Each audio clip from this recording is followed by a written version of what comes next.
Hello, everybody. Welcome to Sound Off Sports. I'm your host, Mike Davis. Big time show today. We're going to be talking everything going down in the NFL. We got Jayden Daniels, Caleb Williams, the top two picks of the draft. Who winds up with the better NFL career? We'll break it down. Plus, the Jets. Can Aaron Rodgers turn this around, or is the season over for New York? We get your thoughts. Plus, later on, two great guys from the Desert Dogs join us here in the studio. You don't want to miss it. SOS starts right now.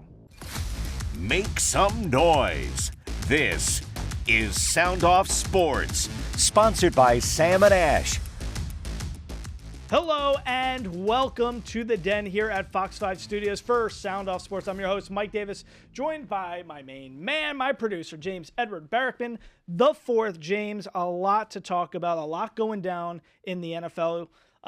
Listen, your Steelers, my Eagles, looking good. We're looking good. 6-2 for the Steelers, and what's five and two for the 5-2? Yeah. Yeah, man. Yeah, I wasn't expecting this out of the Steelers. I know people in Philly were probably hoping for a little more out of the Eagles, but you can't be too mad about 5-2. We're getting a lot of bad vibes for 5-2, but defense has turned it around. Offense is looking a lot better. Hurts is looking better. A lot of interesting storylines in the NFL. But as we're gearing up to talk about Aaron Rodgers and the Jets, let's be frank about what's going on with them. That loss last week to New England Patriots, Drake May outplaying Aaron Rodgers. Then he gets hurt, and then a backup comes in Jacoby Brissett, and the Jets end up losing in an AFC East battle to the Patriots. In a game that we thought was a layup. Worst. Yeah. This was the chance to get some positive momentum. You make the trade for Davante Adams. 2 weeks now with Davante Adams, it hasn't moved the needle one bit. No, but how could it? Well, I guess nothing changed after they got rid of Saleh. You got rid of your best coach. They're 0-3 or 0-4 since Saleh, right? Since the I don't know exactly what the record was, but why would anything change? Nothing has changed within the coaching staff other than you got rid of probably your best coach. You can't. I mean, listen, they can't protect Rodgers. So adding a wide receiver to the mix doesn't help the offensive line at all. But I thought, I'm not going to lie to everybody at home, I thought the Davante Adams trade would make a little bit more of a push than what we're seeing right now. They got worse. A 32-year-old wide receiver does nothing for you if you don't have a play caller, an offensive coordinator, somebody pulling the strings behind the scenes, making this whole thing go, and the Jets don't have that. Nathaniel Hackett lost play calling duties. Rodgers, listen, he took a step back. I mean, he hasn't been the same since the Achilles injury. That's a given. But I thought this was a team that had a top-tier defense, a team that had Breece Hall, that had all these weapons. They got worse from last year. Yeah, they had a better record with Zach Wilson. Let's think about this. Last year with Zach Wilson, the team was competing better. Defense looked better. What was their final record last year? Like 7-10? Something close to that. Yeah. Are they going to get the 7 wins this year? Who knows? This is crazy what's going on. So, I mean, Rodgers, I don't think he can turn this around. We asked everybody at home, what's the deal? Can Aaron Rodgers turn around this bad train in New York? What are people saying at home, James? Hello, Mike Davis. This is Damian. I really do think the Jets can turn this season around, and they will beat Houston tomorrow. 24-21 is the final. My prediction. Jets make a comeback. Go New York. All right, thank you so much for giving us a buzz, Damian. We appreciate. Listen, Damian's saying basically they're going to come back, make a big deal on Thursday Night Football, get that win, and turn some things around. I thought last week was a must-win. I think the hole is getting too deep now. No, 2-6. You know, you're staring 2-7 in the face with Houston coming to town. The season's over. It is, because from my perspective, nothing is going to change on the offensive side of the ball until they clean house on that coaching staff. Robert Saleh, you fired your best coach. He wasn't the issue. The defensive side of the ball wasn't the issue. It was that the offense couldn't move the football. You brought in Aaron Rodgers, and you let him bring in all his buddies with him. You let him pick the play caller. You let him bring in Alan Lazard, Randall Cobb, a bunch of guys from Green Bay that are some are still on the Jets, others are not. And then you bring in Devontae Adams. Nothing has changed, regardless of the talent level that you have on the offensive side of the ball, and it's because you don't have a real play caller. Nathaniel Hackett, now Todd Downing is calling plays. Nothing will get better for them until you get to the offseason and bring in a legitimate coaching staff, hopefully with an offensive background. That's the way I look at it. The problem is, and you're 100% right, the problem is you went all in. This is Right. all in now. So now you're mortgaging your future for this season that was Super Bowl or bust, and it's a bust. So it's over. It's a total bust. So Not even now close. you have no culture. You dismantled the coaching staff. Rodgers is pretty much over the hill. So now it's like there's nothing you can do. I mean, you got now Devontae's just going to be another year older next year. It's another year older with another contract with a lot of money. So you're tied up with a lot of old players who are on the down and out. And it's kind of like, honestly, the question of Rodgers and the Jets, can they turn it around? I don't even think that's the question. I think the question now is, how do you get yourself out of this hole? Quickly. Because you're going to be bad for another 2 or 3 years if you can't fix this. I think what is important is if you're going to be real with yourself, the season's over if you're the Jets, because you're rocking with an interim head coach with the same coaching staff that got you in this hole in the first place.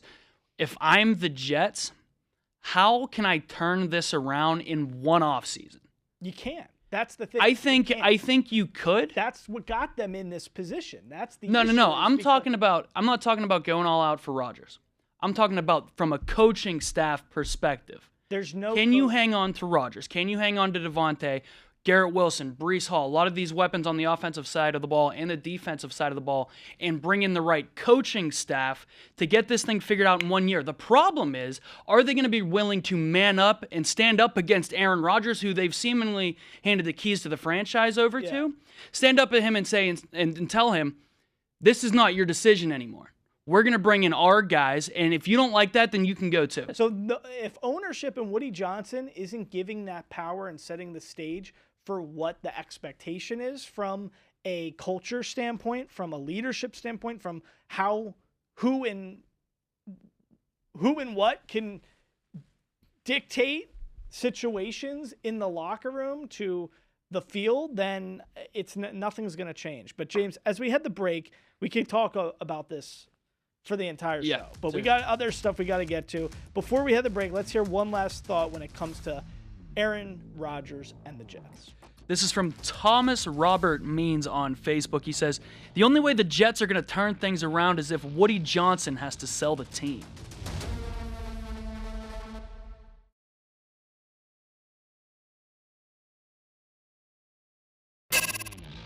What's up, guys? Welcome back to SOS. Mike Davis here. I am joined right now by two studs from the Desert Dogs. We got to welcome in Nick Murphy, Connor Kirst. Guys, great to have you with us.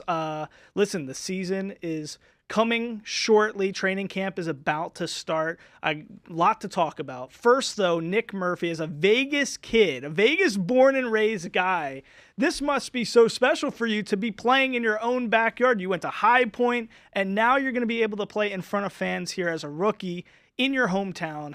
Describe what that must feel like. It's pretty crazy. I think most people growing up playing lacrosse in Vegas have no imagination to be playing pro lacrosse at all, let alone college lacrosse. And I just got to thank Coach Max Schmidt at Faith Lutheran and Coach Rob Kohler at Green Valley.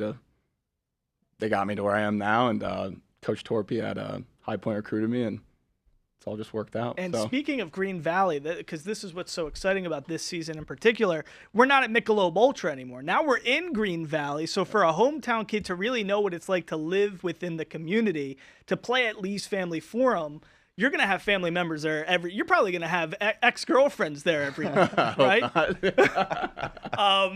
Connor, you've been a part of this team for a while.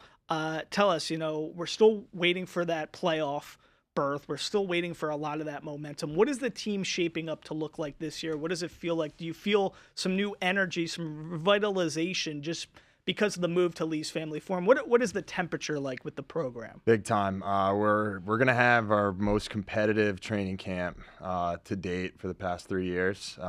We have a lot of new blood coming into our team, and a lot of great athletes. So it should be really exciting for us to flip the script. Kind of. We've had 2 tough years. We've competed hard, but the results haven't necessarily gone our way, and so. We're really excited going into this year. A lot of new guys, so hopefully we can gel together and get it going. Chemistry is always an important thing. You're a New Jersey guy originally, like I am. Growing up, the Wings, they're a pretty good team in Philadelphia when I was growing up. But Sean Williams, the head coach and GM, let's talk about this guy for a second because he's a 6-time All-Star. He's a Hall of Famer. Can you express to our audience, maybe people who aren't so fluid with the game of lacrosse, just how impactful this guy has been on the sport and what it's like to be led by a guy like Sean Williams? Absolutely. It's hard to put into words. He's a Hall of Famer as well. He's just someone that you look up to, A, based on play, and B, how he is as a family man. He's obviously been through a lot, but I've learned a lot of great lessons from him. And it's really special to interact with him and be coached by him, because it's all out of love, and he really wants the best for you off the floor and on the floor. And it's been an honor to play for him. Okay, now let's talk about the other honor that is a big deal here with the Desert Dogs and the nature of this organization. Mr. Cy, my dude Steve Nash, Wayne Gretzky, these are the owners of this franchise.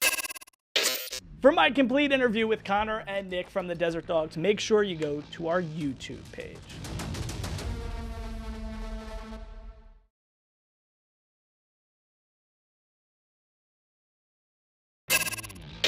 Welcome back to Sound Off Sports. What we all remember from last week, that incredible end of the game moment. People are going to be talking about it for the rest of time. The Hail Mary between Jayden Daniels and the Commanders and Caleb Williams and the Bears, the 2 top picks of last year's NFL draft, going head to head, going at it. James, we asked everybody at home, at the end of the day, these 2 rookie quarterbacks, who's going to end up, who's going to wind up with the better NFL career? Before you and I get into it, let's hear what somebody at home had to say about this issue. This is from @Demetrius_Dro via X. He says, Caleb, better franchise, better front office, better QB. Okay, well, it's going to be interesting. I think there's a lot of people out there who are Caleb fans. A lot of people. I think Caleb train has a lot more yeses and nos. I think Jayden has a lot more supporters. Some people coming into the, these are 2 Heisman Trophy winners. Coming into the draft, a lot of people were like, listen, I'm not a Caleb guy. A lot of people thought he's the best quarterback to come out since Aaron Drew Luck. Here's what I want to say on this right now, because I don't love the question, to be honest. I don't think we should be debating this at this juncture in their rookie seasons. Peyton Manning, who's probably 2nd best quarterback of all time, had one of the worst rookie seasons. 2nd best quarterback of all time. I mean, maybe, right? Brady's number 1. Brady's 1. I mean, I'm not counting Mahomes yet, but I'm just saying people who are Why retired, can't you count Mahomes yet? I mean, I guess you technically could. Montana? Anyway, I'm sorry. We're getting off track. I'm a big Peyton guy. I just think I love Peyton Manning too, but I don't think he's the 2nd best quarterback I think ever. he's okay. He could be. He has the rookie record for most interceptions in a season for his rookie season, so he turned it around. Here's what I'm going to say here, and I'm going to kind of change the question up a little bit for our audience, but here's what I want to talk about. My MVP, if I had the vote right now for MVP of the NFL, it would be Josh Allen. Okay. Here's my top 3. Josh Allen, Jayden Daniels, TJ Watt. And that would be my top 3. Jared Goff would probably be in that conversation. The problem is Goff's numbers are not up to the same standard as Jayden Daniels, actually. If Jayden I mean, listen, The Commanders are 5-2. They're at the top of the NFC East. Yep. They've turned this train around. I mean, In one off season? One season. They get Adam Peters. The GM comes from San Francisco, does a tremendous job. He was assistant GM there, working with John Lynch. Reworked the whole franchise. Daniel Snyder, the worst owner in the history of sports, gets shipped out. You get Magic Johnson and Josh Harris as the new owners, changing up the culture. And you get Dan Quinn, the defensive coordinator, a great defensive mind, great culture guy, comes in, changes the attitude of the franchise. And now you got Jayden Daniels from LSU, transfer from Arizona State, Heisman Trophy winner. The dude is remarkable. He wins this game after coming back. People didn't even think he was going to play with the rib injury. Now this team, with some momentum, I mean, the way the NFC is shaping up, they could get to the Super Bowl. I mean, this is crazy stuff. I like what they're doing in Washington right now, for sure. I think Jayden Daniels fell into a great situation. We love Dan Quinn, the defensive mind, and Cliff Kingsbury, but that's as the OC has done a great job, and he's had a great support system. Point being, but the right? way he failed with Kyler, that's why I'm saying he failed as a head coach. The situation is not better than Caleb Williams. That's what I'm saying. So no, I would argue it is. You think Jayden Daniels' situation is better than Caleb Williams? When you look at it from a coaching staff perspective, it absolutely is a better situation than Caleb Williams. This is the show where James and I are it is disagreeing. No. Would you? Let's look at this. We have Shane Waldron at OC in Chicago, okay, and Matt Eberflus is the head coach who has a 14-27 career record in Chicago. Eberflus is a defensive guy. So is Dan Quinn. Their defense looks great. Okay. So is Dan Quinn. But I'm just saying, so would you rather have that, or would you rather have Dan Quinn and Cliff Kingsbury as your head coach OC pairing? This is my It's not even close. You want Dan Quinn and Cliff Kingsbury. Okay, but here, let me just have Go ahead. Cliff Kingsbury was not the belle of the ball coming into this season. That's why the situation and the circumstances, let's not fool ourselves, James. When Caleb Williams was drafted number 1, everybody's like, this is the best situation anybody's ever come into. You got DeAndre Swift. You got Rome Odunze, who you draft in the top 10 of the draft, in the same draft. You got Keenan Allen you make a trade for. You sign DJ Moore to that contract extension. You got Cole Kmet. You got all these pieces here. You're given the best weapons we've ever seen a starting quarterback who's the first overall pick in the draft get. Now, I understand from a coaching standpoint, Shane Waldron probably should not be the OC there. But Matt Eberflus is probably going to be gone at the end of the season. He's coaching the defense pretty well. But here's what I'm saying. Kingsbury was not the belle of the ball. He got fired in Arizona. He did not develop Kyler the way that... We don't love Cliff Kingsbury, the head coach. He changed it. But we like him more as an OC. He looks good. And look what he's doing. How could you not? Let's talk about Jayden Daniels. I mean, what he's accomplishing, he has to be in the MVP conversation. Right now, it's, of course, Josh Allen.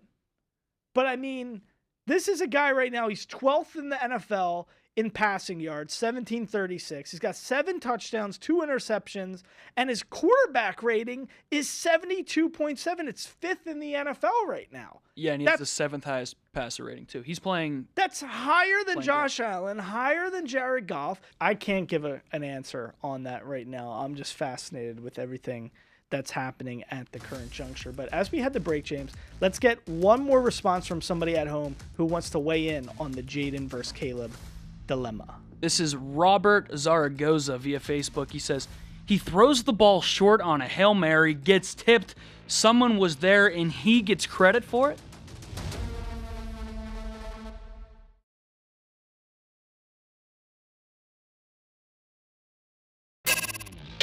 All right, everybody, welcome back to Sound Off Sports. Sink or swim time now. James, wow, you and me have been going at it today. I'm exhausted. I know. I was It's exhausted. been a long week for us. It's been a long week. A lot of great shows here on the Silver State Sports and Entertainment Network, but let's make it a little lighter. Listen, we could argue about a lot of things, but it is Halloween time. It's the Halloween season. It's autumn. It's starting to get a little bit more of that crisp fall, autumny feel outside here in Vegas, which It's a good time of the year. Let's do a little top 5 candy situational things for Halloween. Like, what's your top 5 Halloween candies? Off the top of my head, Yes. Kit Kats. Good. Very underrated, I think. Easily number one. I am obsessed with Kit Kats. Now, this isn't going to be in any order.